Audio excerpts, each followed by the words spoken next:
Just such a small product. A total of 12 tools were lined up. Fill up the knife positions on the turret. Let's take a look. Why are there so many knives? This material is 304. The first process is processed on a lathe. Do this step at this end first. Cut it off directly after finishing. Then we go through the second process. Clamp the turning mill in this position. These two flat positions are made on the turning and milling. Then the face inside. And the inner groove of the end groove. So, there they are. And we ended up with 12 turning tools. Then let's go to the airport to take a look. Now the knife top is full of knife positions. It basically works to the max of the turret.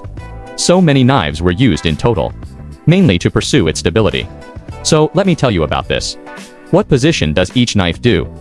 What does it do? So, let's start with this. Let's take a look at this 14U diamond. This hole is 14.5. I drilled it with a U-drill first. Reused 5mm end milling cutter. It's milled in from the outside. The end groove inside the milling. This 2mm slot knife is made of an inner hole. The groove inside is thick. This 4mm milling cutter. It is the inner end groove of precision milling. 3mm tungsten steel drill. It is the end face inside the drill. The 4mm chamfering knife was used to remove the burrs inside. 60-degree cylindrical knife flat this side. Because the last process is done. The cut leaves a little margin. So, it's a draw. The groove inside is precisely measured by a 2mm groove knife. This little boring knife is from a fine car. Inner hole inside. All the way to the root of the end groove. At first, I use the milling cutter that finishes the end groove. Milled inner hole. But milled out. The knife pattern is not so pretty. I added a boring knife. It's very beautiful.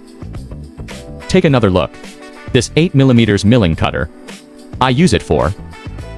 The flat position outside is rough. Then use the 10mm milling cutter. This flat position of precision milling. Because he has requirements for this flat position. So it is said that it is divided into a handful of thick and fine. I ended up using an R1 ball knife. I went to the burr on the flat position. This ball knife is getting a little hard. There are already 11. How can you get 12? So, here we go. And finally, let's take a look at the finished product. Take a look at the effect of getting on the machine. The final product is still very beautiful. And very stable. I made 500 or 600 of them. It's never been a problem. Nothing unusual at all. So, that's what I'm after. It's ideal.